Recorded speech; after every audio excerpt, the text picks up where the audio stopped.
My name is Linnea Anderson. On behalf of the First Fridays Committee and the Archives and Special Collections Department, welcome to a new season of First Fridays. This season's theme is Matters of the Heart. I am looking forward to seeing what we do with this. Today's presentations will also be posted later on the University of Minnesota Library's YouTube channel. First Fridays is a monthly series of presentations made possible by a generous gift from Governor Elmer L. Anderson and Mrs. Eleanor Anderson in honor of former library director Dr. Edward B. Stanford. The presentations are based on materials in the university libraries, archives, and special collections. A special thank you to the interpreters from Middle English who will be providing ASL interpretation for today's presentations. If time allows, we will have a question and answer session at the end of the program. And Zoom audience members, if you have any questions for the speakers today, please submit them using the Q&A function and not the chat so that we can keep track of your questions. And in-person audience, please hold your questions until the end. There will be a tour after the presentations. Davu, are you here yet? Yes, with Davu, who's over there. It's going to take folks on a tour if you're interested in that. And at this point in the program, we pause for a land acknowledgement. The University of Minnesota Twin Cities is built within the traditional homelands of the Dakota people. It is important to acknowledge these peoples on whose land we live, learn, and work as we seek to improve and strengthen relations with tribal nations. We also acknowledge that words are not enough. We must ensure that our institution provides support, resources, and programs that increase access to all aspects of higher education for Native American students, staff, faculty, and community members. So our first presentation today features the YMCA Archives. Our second presentation will feature the Upper Midwest Literary Archive. Our first presenter is joining us on Zoom. So thanks for your patience while Mike got that up and running. And our presentation is, I would do anything for love, but you shouldn't do that. Our presenter is Ryan Bean, archivist of the Kautz family YMCA Archives. And his presentation is drawing on a book that he co-authored, Inappropriation, the Contested Legacy of Y Indian Guides. And Ryan will share observations on the lengths that parents will go to in the name of love. For nearly 100 years, the Y Indian Guides program fostered loving relationships within families. However, those relationships were nurtured in part by appropriating and lampooning Indigenous cultures, revealing a tragic irony in the process that generations of children benefited at the expense of generations of children. Ryan, take it away. Thank you, Linnea. Is the audio okay? Yes. Great. Hello, everyone. It's a pleasure to be with you. Thanks to the miracles of modern science, I can be in two places at once. So I'm joining you from the lovely Columbia River Valley Gorge, where I've been working with YMCAs of the Pacific Northwest, Alaska, and Hawaii this week. And I'm really excited to share this content with you today. So as we start, I'd like to just do a quick little level set here. At least we think that this is a hit job on generations of families and family memories. So I invite you to think about a child in your life, maybe your own childhood. What sorts of sights and sounds and feelings come to mind? What would you do to ensure that that child thrives? And particularly for those of us who are parents, from the lens of a parent, what would you do to ensure that your child loves and admires you? I offer this because Indian Guides is really a wonderful example of how many things can be true at the same time. And definitely when you think about the power of love, if I told you that there was a program that could practically guarantee your child would love you, that's a very valuable proposition. And millions of families went through this. However, as Linnea suggested, the way they did that was problematic and ultimately contrary to the overall goals of the program of developing children. So I'm going to share this with you. And just a quick notice that given the nature of the topic and the imagery that you will see images of cultural appropriation, which may be offensive. So the wise words of Loaf, to paraphrase, I would do anything to love. But really, when you think about it and you learn more about the impact of cultural appropriation, we probably shouldn't do that. So this is what I'm going to cover today. The proposition, the love that was offered up, practically guaranteed, as I said. The success of the program, it was wildly successful. Common reasons that were often given up as to why it was okay or justified to do the behaviors that they were doing. The harm that comes from those practices, and some next steps for all of us today as we learn more about this. So first, the proposition. Why Indian Guides was a product of war. After the First World War, which the YMCA was actively engaged in, millions of troops returned back in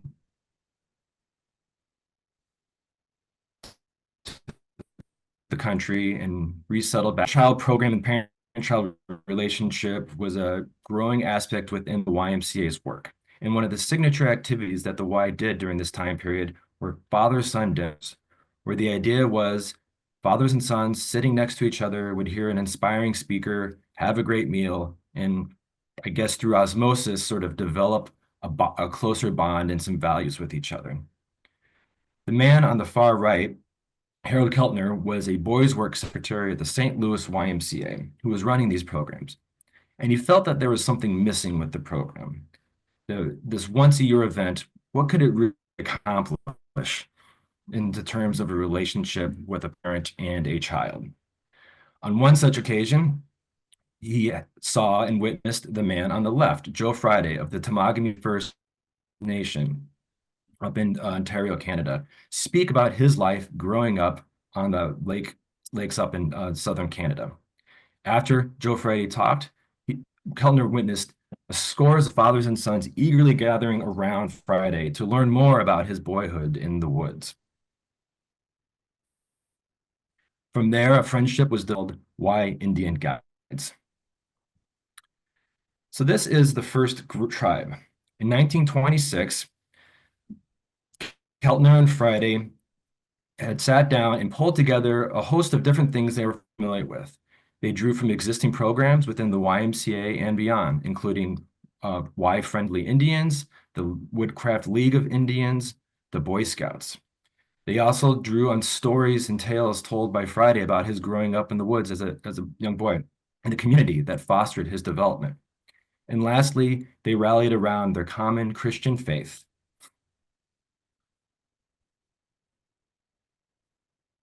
And from that, the question was, what would you do for the love of a child? And Y Indian Guides created a rich space for parents and families to explore various ways to answer those questions. And it was incredibly successful.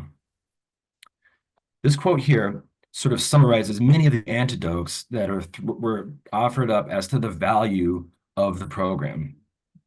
This was an exercise where children were encouraged to write down grievances, basically, that they had of their parents, in which they would openly talk about what was going on in the family. So in this case, a young child had said that he didn't like when his father drank. And upon reflection, the father exclaimed that there's something wrong with Pop if the son can't look up to him. You can see here, the boy exclaimed, "Gee, that's great, let's shake." And as they did, they said, "Pals forever." Many of the newsletters of Y Indian Guides offer up these sort of saccharine examples of what could happen when fathers and sons are put into close proximity with each other and lovingly nurture their relationships with each other. And as I said, it was successful. Well, let's talk into some of the reasons for this success. First off, the fathers bonded with each other. As I mentioned, Y Indian Guides was a product of the First World War. And many of these men returned back and they were scarred by the trauma of war and the experiences that they had. War does a lot to people, and for many of these fathers, they found that it had hardened their hearts and it had separated them from the ability to form more close attachments to their families. However, by coming into forming a community, of fathers with shared experiences, those barriers could be softened over time.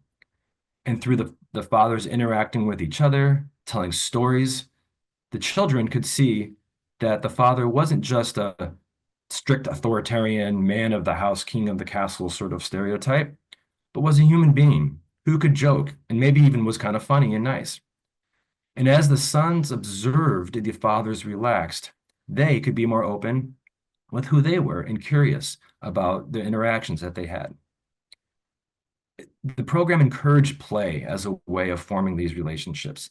The idea was that the father would condescend down to the child's level, be playful, be a boy again, and walk him through his development into adolescence and ultimately manhood. It was primarily a middle and upper middle class institution if you think about the many things that were needed for this to happen. While it was a YMCA program, the Indian Gates took place in the homes of families. So you needed to have a living room large enough to host a group of this size. You had to have agency over your time to leave work and to get together and gather. You had to have a wife to present the meal for them afterwards and to take care of it. It's a very sort of stereotypical white middle-class family experience that was going on. And last but not least, through all of those experiences, the bonding, the time to slowly play and see each other's humanity, it practically guaranteed the love. Now, for about 25 years, Y Indian Guides would slowly grow and organically spread across the country, largely through word of mouth, ultimately becoming a signature program within the YMCA framework of other youth development offerings. It was designed and intended to be a progressive program. So the young boys would start in Indian Guides and then enter into the larger, more sort of traditional youth development programs of the time of Gray Y, Junior High Y, and High Y programs, which are really youth leadership development programs. However, after World War II, there was a rapid explosion in the program. And in many ways, it recapitulated the issues of its origins. Once again, a generation of fathers returned back from war with hardened hearts and entering into families. There was the growth of suburbia, of focusing on the baby boom generation. And so you can see here from 1950 to 1958, the numbers grew from 943 to 9,000 tribes. That's incredible growth in just 8 years. And by 1965, nearly 250,000 participants annually were participating in the program. And by 1974, it had hit a peak participation of over 500,000 individuals participating. Some of the psychology behind why the program was so successful was studied in the late 1959s. And it was really seeing that there's sort of a tragic sort of trauma engaged in some of these families. What they found was that over half joined the program to spend more time with the families. And over 50% had reported that there was some spillover benefit, that this wasn't just an isolated program that they went to and had a good time, but it really did strengthen the fibers of the family network. And over 66% thought that the relationship was better with their sons than the ones that they had with their fathers growing up. However, within that study, they found that there were basically 2 types of fathers that participated in the program, and it was roughly half and half. The first group were fathers who would have done something with their children anyway, were actively engaged in their life, had relationships, and were grateful to have sort of a ready-made opportunity to get together and have fun. It basically took the planning out of the program, out of the relationship. However, there was another group of fathers who credited Indian Guides with that love, who felt that without the program, they would have had a hard time bonding with their children. They didn't know how to relate with their children. And Indian Guides gave them the tools and the pathways to learn how to form those bonds.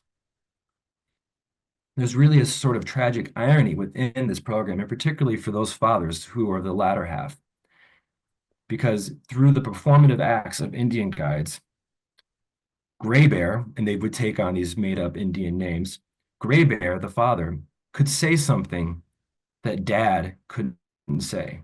Things like, I'm proud of you, I love you. So there's a real tragedy that's embedded within these programs that Indian Guide offered spaces for these fathers to navigate. So it begs the question, is this a successful program? With a 900% increase over 8 years, with 500,000 participants, often cited as a source of committed volunteers and donors, and often cited as a formative experience in youth programs.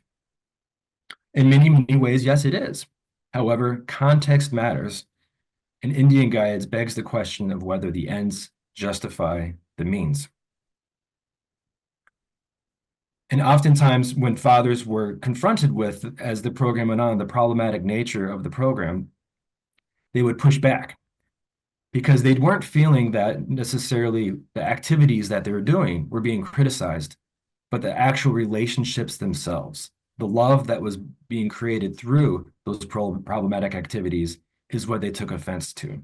And if you think about that second group of fathers who credit the program with the love of the relationship, these are individuals who would literally step in front of a bus for the program. There was no difference between the program and the relationship. And as we researched the book and interviewed many people, there was many tragic stories of young children who had died early in their lives, being buried in the Indian Guides garb, or fathers giving away their daughters in marriage, wearing their vest.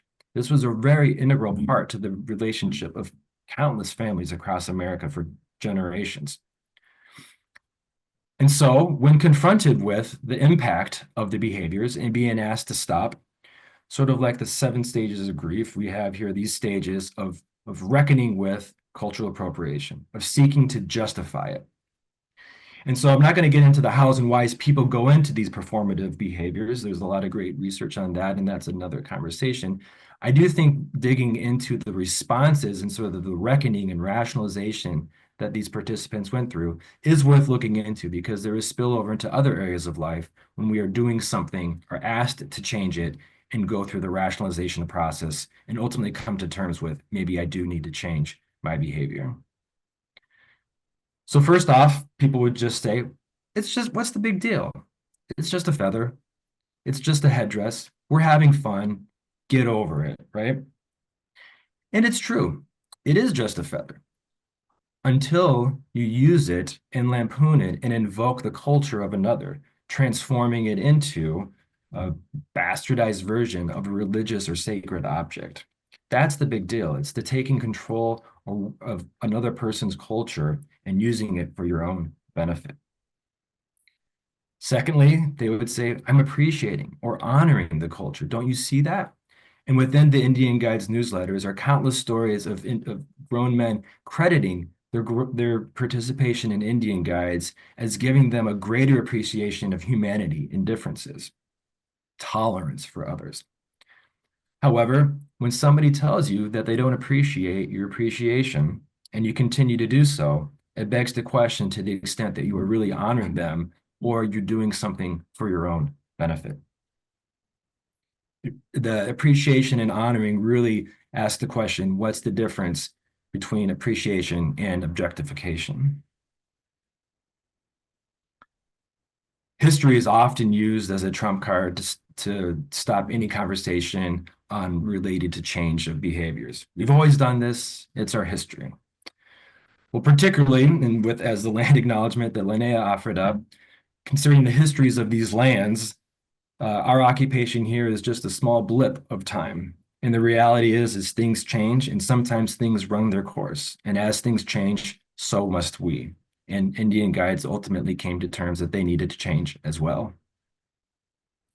Money is often at the root of many of the resistance to change within the program, particularly at the organizational level of the YMCA. As I mentioned, it was often cited as a source for volunteers and resources to support the Y. And one small anecdote to just share how powerful that was is one participant in the Indian Guides family was Michael Eisner, the former CEO of the Disney company. And one day, a group of producers went to visit him to pitch a story for a movie. And at the last minute, he canceled the meeting and left. The producers asked his secretary, why did he have to go? And she explained he was running off to an Indian Guides meeting with his parents. They hatched onto that idea, learned more about the program, and turned that into what would later become the movie Man of the House, starring Chevy Chase and Farrah Fawcett. I offer that up that if you, as an organization, you have proximity to someone like Michael Eisner, and you know or you feel that this program that you're offering is helping to form strong, loving bonds between someone like Michael Eisner and his family, that's pretty powerful. And you're going to want to activate that and see how you can use that. And then also for those, as I mentioned, the fathers who credit the program as a formative experience in their lives with their families and their children, they would threaten to take away their resources if you took away the program. They would stop supporting the organization. So it really sort of put the YMCA in a very difficult proposition. However, what we can see is that everything has a cost. And in terms of programs like Y Indian Guides, there's also a cost to people who don't engage with your programs because of the practices that you're engaging in, and also the cost to your reputation or your brand when the program begins to run contrary to what you present yourself to be within communities. And lastly, and most powerfully, and this is usually the last step before people resign to the fact that they need to change, is the seeking of permission. Indian Guides was co-created by an Ojibwe Indian. Certainly it must be okay. Or what about Florida State? They have a relationship with the Seminole Nation. If we can get permission, it'll be okay. So the thing about permission that I've come to appreciate is I don't take offense or even really opinion on what peoples who have a history of being oppressed choose to do with their own culture. That is a conversation between Native individuals. But what I have come to appreciate, and scholars like Daniel Idris have raised up, is that asking for permission puts Native peoples in what she calls a double bind. It pits their cultural identities against their sovereign identities. And for many of them, it asks them to engage in an act of self-colonization. So my critique for the question of permission is not the giving of permission, but for those who use their power and privilege to put individuals in an unfair situation and to ask them to choose one side of their identity versus another. Because at the end of the day, while countless families were strengthened through the program and much love and very authentic and real love was done, it was done so through a lot of very real harm. And really, Indian Guides says, can something be good and bad at the same time? And we're often kind of used to thinking in the binary, but Indian Guides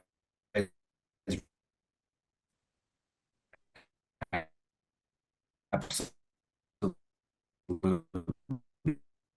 Hey, Ryan. Something can be good and bad at the same time. So to quickly, Ryan, can you yes. hear us? Yep. You're breaking up. We didn't hear probably Yes. the last minute. Could you just turn your camera off? Not that we don't want to look at you, but that might free up some bandwidth so we get the audio because we want to hear what you're saying.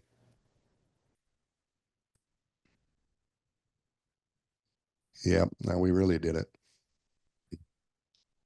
Are you still with us? You're Yes. sharing your screen. We see that. So Yes, I'm here. go ahead. Can you just back up and repeat the last 2 minutes? Okay. Did I stop here? The one before it. Here? Is this last you heard me? Yeah, you haven't moved the slide. You're on the good. Was it the one right before this?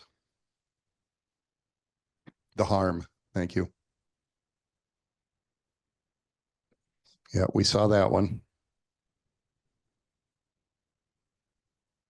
Am I here? Yes. Okay. I apologize. I will just get to the end here. So to recap, can something be good and bad at the same time? Absolutely it can. And so the good of the program is it's strengthened millions of parents and children's relationships.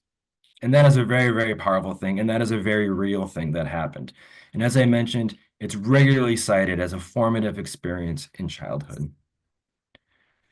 However, the bad and really the ugly is it did so through the invention and misappropriation of Native American cultures. And the real tragic irony within this program here is that countless families were strengthened by the idea and the image of the native father as the paragon of what fatherhood and what these families should be seeking, while at the same time, the children of those families were being forcibly removed from them and their culture being taken away. Also, these families were using and lampooning versions of their cultural practices for their own benefit, at the same time that for Indigenous families, they were not allowed and it was outlawed and banned to engage in their cultural and religious practices. Because here's the problems of appropriation. It constructs masculinity through playing Indian.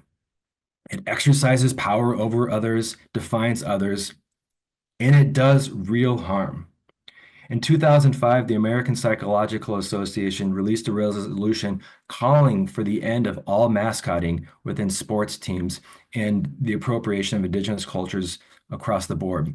Because what it found was an increasing body of literature and evidence that cites that the harm of these practices on both Native children and non-Native children. For Native children, it impedes their ability to fully step into their own identities by seeing other versions defining their culture and their identities for them. And for non-Native children, it harms their ability to form real and full relationship with Native individuals because it gives them a false impression of what they should expect a Native identity to be. And so this is how we came to the title of the book. Inappropriation being this portmanteau between inappropriate and appropriation. Particularly within an American context, appropriation happens all over the place. We're a pluralistic, cosmopolitan society of many, many cultures coming together. And appropriation undoubtedly happens all over the place in ways known and not known. However, once your practices are pointed out to you, and you continue to do so because you don't have to change, that's where what we called inappropriation comes in the beam. Because you continue to do so because you can, because no one's forcing you to change, because you never had to question or consider whether or not things that you were doing had an impact on other people's. It's very much a flex of power and privilege. So to end, next steps, what can we do as we continue to learn about this? Undoubtedly for us locally, I encourage you, if you're not familiar, to look at the Native Governance Center. They have wonderful programs are constantly being put out, and it's a very, very great resource for learning on your own. Phil Deloria's wonderful book, Playing Indian, was one of the first to explore the behaviors of lampooning and why in American culture do we have such a strong tradition going back to the Boston Tea Party of colonizers dressing up as Indigenous communities for their own benefit. Several years ago, The Heartbeat of Wounded Knee by David Troyer came out, which is a wonderful and beautiful overview of America's Indigenous cultures, going from the beginning up to today. And lastly, my publisher would be remiss if I didn't also offer up our book, Inappropriation, if you wanted to look at what that looks like and learn more about this program. And with that, thank you very much.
All right.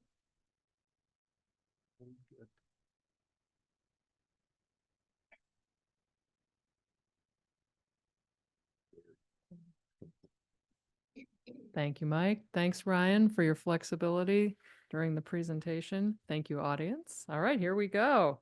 Our second presentation, is Portrait of the Artist as a Young Lover by Erin McBrien, Upper Midwest Literary Archives curator.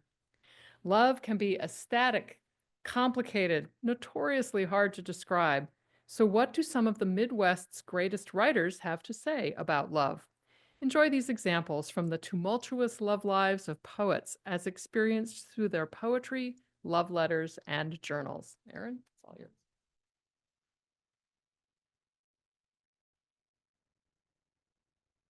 Hello. Gonna adjust this a little bit. Okay. All right. Hello, everyone, and thank you so much for attending First Fridays. As you heard, my name is Erin McBrien, and I will be presenting Portrait of the Artist as a Young Lover, or as I have come to think of it during research, Love and the Muse. Today, we will be focusing on one of our collection's key poets, James Wright. For those of you who don't know, James Wright was active in the literary scene from approximately 1955 to his death in 1980. There's a lot that can be said about Wright's poetry. He experimented widely, crossed style conventions at a time of deep poetic divide, translated across multiple languages, and uplifted Midwestern dialect, or what he referred to as the Ohioan tongue. Today, however, we are going to focus on a very specific aspect of Wright's poetry, his relationship to the muse. Wright's work is interesting among poets in our collection because he has a consistent named muse that appears in his poetry for the majority of his career, about 1957 to 1975. Those familiar with Wright's poems will probably know the figure I'm referring to.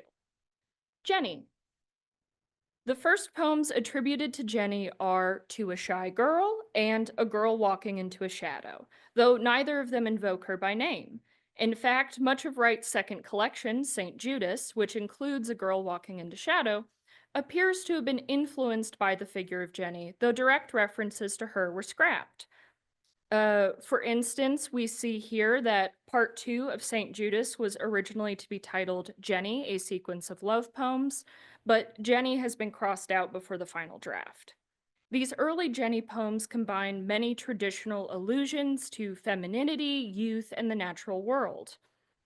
They suffuse her image in ethereal, if morbid, terms. For instance, these lines from To a Shy Girl: out of your bones as I have come upon, femur and skull, in fern the hunters leave, nearly so frail as you, fair skeleton, your bones so light, your hair so near to fire. Though they are poems that exhibit great longing for the subject, they are also filled with hopelessness and a preoccupation with the inevitability of death.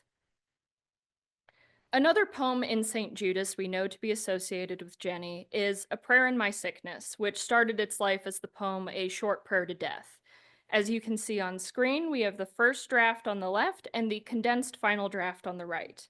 This poem really sets the tone for what we will continue to see of Jenny poems, though this early version invokes an unnamed you. It is a distant, powerful you that the narrator is both terrified by and infatuated with. To know you, whirring above me, when I wake, come down, I lie afraid. I have lain alien in myself so long. How can I understand love's angry tongue?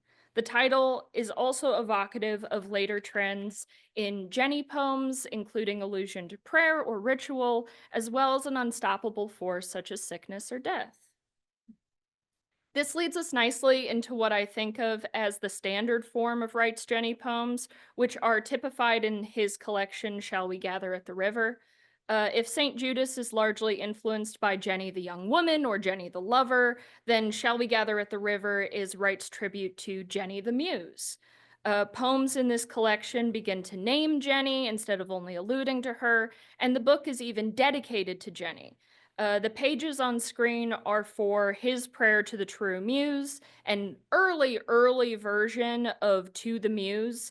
His prayer to the true muse treats the muse as pastoral, gentle, full of longing and sadness. And here we can see a later draft of the same with almost every line crossed out. This poem was written in 1958 years before the final To the Muse was published, and shows how Wright's treatment of the muse in his poetry began to evolve.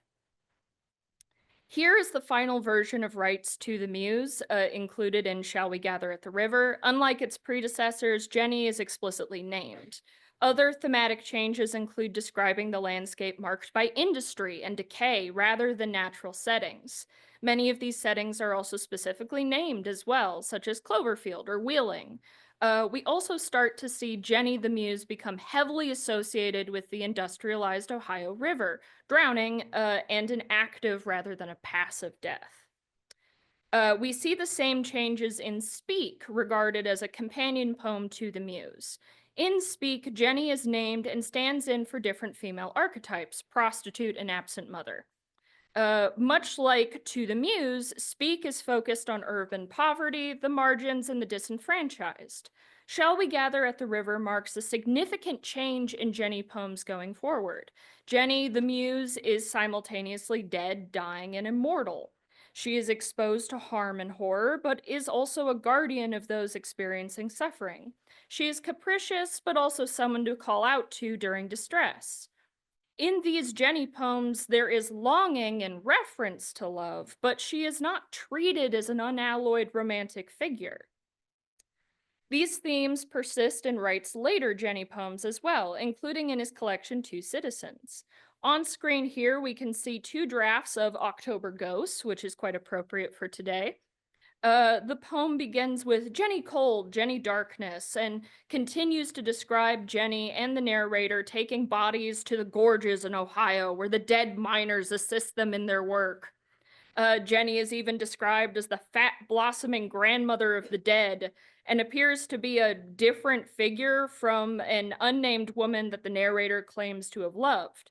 Jenny has changed from romantic aspiration to a kind of wraith or psychopomp haunting the narrator. The last Jenny poem Wright created is Dawn Prayer in Cold Darkness to My Secret Ghost, which is a long title, which I'm fairly certain wasn't published.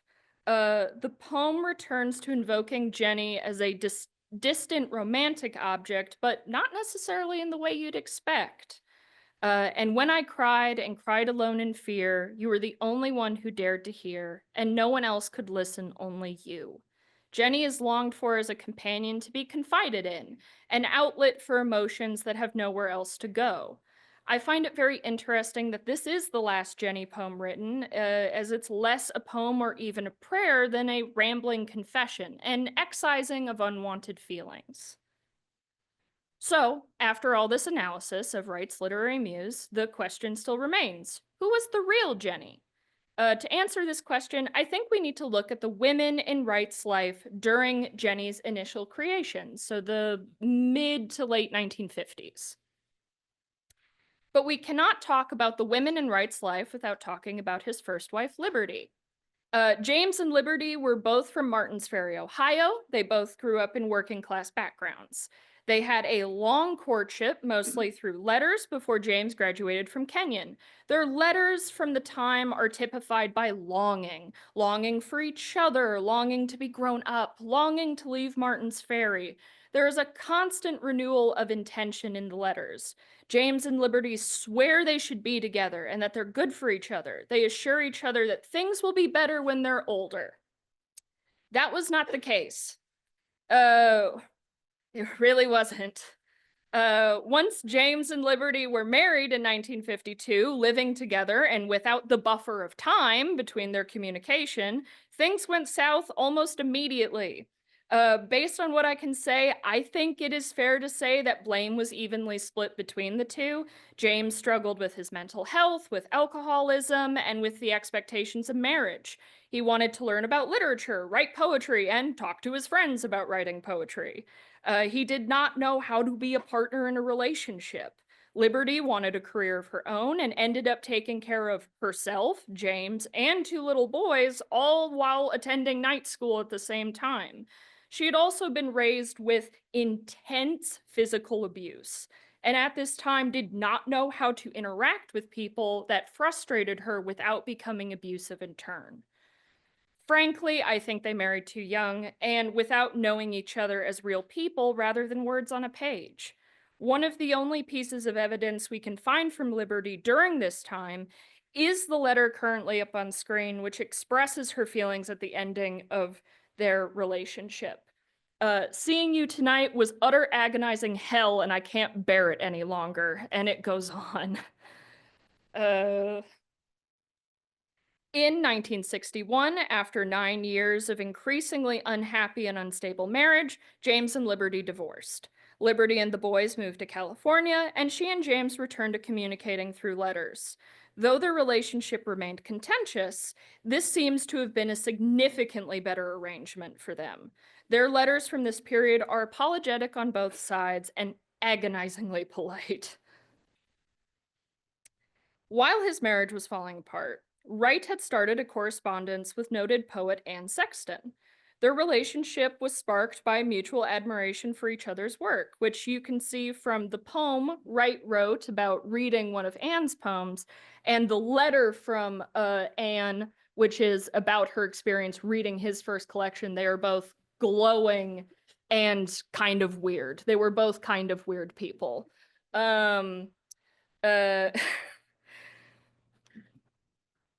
Wright and Sexton were very similar. Both were unhappily married, devoted to the craft of poetry, and emotionally intense. They had a brief and faintly scarlet relationship as described by Wright. They exchanged poems, visited each other at poets' friends' homes, and attended seminars together. In their letters, Sexton referred to Wright as comfort, and comfort referred to Sexton as blessing. Yes, at this letter, you see she signs it always be, where she had shortened blessing to be, and in other letters, she is shortened comfort to just C-O, which is interesting. But where am I? They continued to write letters sometimes, visit each other from about 1959 to 1962, and Sexton continued to send letters to Wright into 1963. Despite the brevity of their relationship, Sexton had a strong impact on Wright's poetry, and they mirrored each other in literary preoccupations with death, anxiety, and doomed relationships. And finally, there's Sonia Urseth. Both To a Shy Girl and A Girl Walking into Shadow originate in letters to Sonia. Sonia Urseth is also one of the people St. Judas was dedicated to. And in Wright's letters to Sonia, he refers to her as Jenny. So why wouldn't I say that Jenny is Sonia Urseth? Well, James and Sonia's relationship is a little hard to describe. And while they did write many, many letters to each other, it's hard not to get the impression that James is writing to someone who's not really there. To give context, Sonia was a student of Wright's while he was in his doctoral program at the University of Washington. In 1957, shortly before Wright moved to Minneapolis, Sonia wrote to ask him advice about poetry and literature. Wright had very strong connections with his own professors as an undergraduate, and I think he initially wrote back with the hope of being the same kind of role model. This didn't really happen, though. At this time, James and Liberty's marriage was at its worst. He was heartbroken to be leaving Seattle. He felt lonely and adrift at the University of Minnesota. He had also hit a fever pitch in terms of his mental health, and when he sought psychiatrists, their response was to prescribe him tranquilizers and electrocution, but do absolutely nothing about his alcoholism. It was pretty nasty. Taking this context in mind, James did something deeply inappropriate for a married 29-year-old man to do, and proceeded to emotionally dump everything he was feeling into his letters to Sonia, who was then only 17. Yep. This was when he starts to refer to Sonia as Jenny and proclaims a kind of chivalric devotion to her. He barely registers her own letters, which are normal descriptions of friends, church, and classes, and his responses seem to be to a figure entirely of his own creation. Their relationship was only in letters, which proclaimed friendship more often than romance and were never crude or sexual. Even the very, very few times they met in person, they were never alone. He certainly had an emotional affair, but she never saw him as more than a friend. And this is entirely personal opinion. I suspect that James viewed Sonia as the excuse he felt he needed to end his first marriage. I am not the only one who thought a 29-year-old writing frequently to a 17-year-old was inappropriate, and the relationship largely stopped due to Sonia's mother. Yep. After several weeks of receiving daily 10-page letters in her mailbox, Mrs. Ursith wrote to James to firmly but politely tell him not to contact her daughter again. After an exchange between James, Mrs. Ursith, Sonia, and even Liberty, which is a letter I have only seen referred to but would love to read, James and Sonia continued to write, but at a significantly reduced rate, and stopped completely in 1959. After their correspondence ended, James declared that Jenny was dead, which marks when the literary figure of Jenny evolved from romantic to allegorical. So, who was Jenny?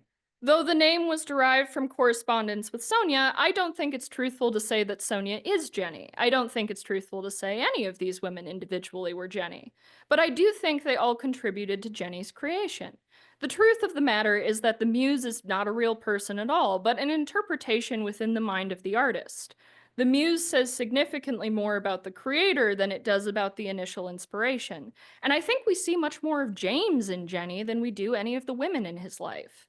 Jenny was a literary construction where Wright poured his frustrations with his upbringing, his career, and the state of the world.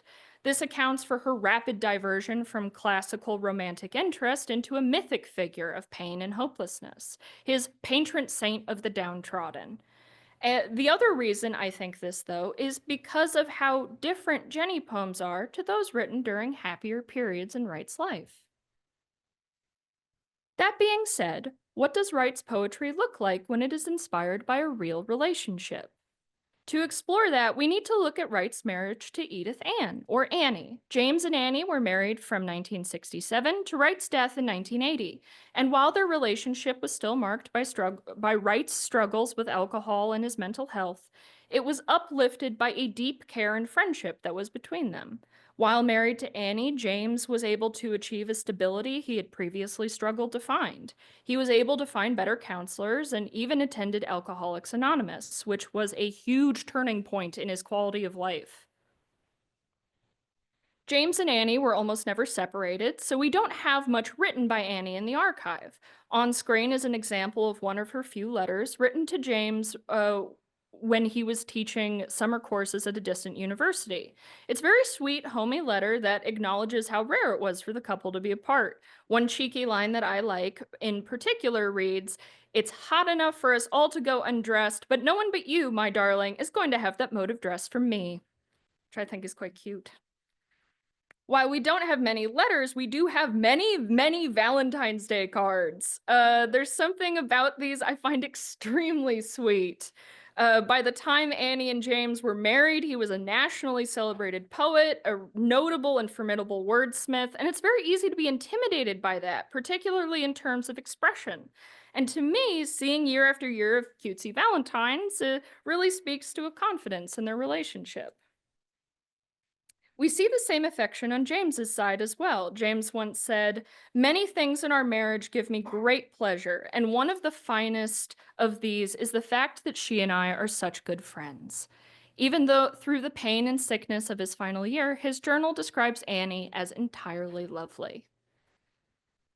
To highlight the vast difference between Wright's poetry to the muse and his poetry inspired by genuine love, I would like to leave you with the end stanza of Yes, But, which was published in his final collection, This Journey. "We are not exhausted, we are not angry or lonely or sick at heart.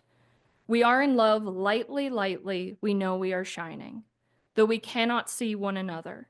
The wind doesn't scatter us, because our lungs have fallen and drifted away like leaves down the Adige. Long ago, we breathe light." I want to give a special thank you to Jonathan Blanc, author of the biography James Wright, A Life in Poetry, which used the James Wright Archive here for much of its research. The biography was invaluable in my own research on this topic, and thank you all so much.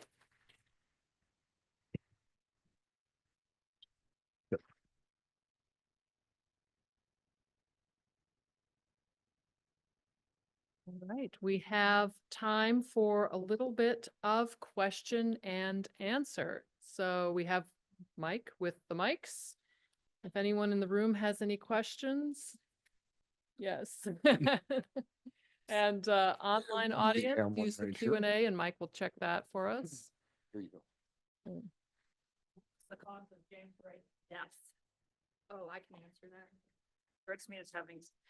James Wright was a lifelong smoker and died of tongue cancer. It wasn't pretty.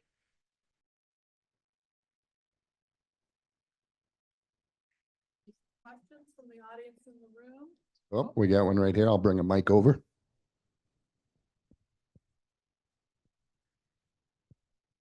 I know poets usually don't make much money. No. How did he support himself and his families? I want to say a little bit that he didn't. I think he really tried, and he was, by all accounts, a very, very good professor of English literature. His students adored him. He was very enthusiastic in lecturing. So, on the whole, it was when he found stability, it was as a professor of English literature, and then supplemented it with publishing poetry, doing poetry readings, stuff like that. But Annie, when they were married and he was at his most stable, also continued to work. She was a elementary and special education teacher. We got one up here.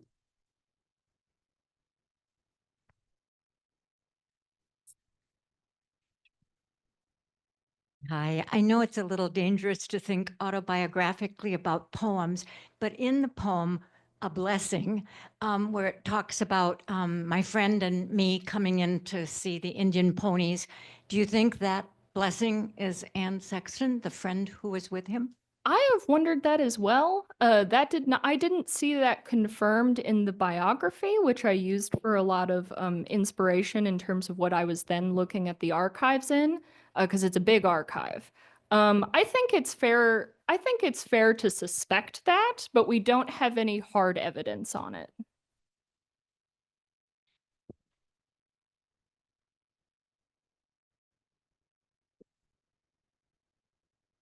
I hope we still have the previous speaker on the.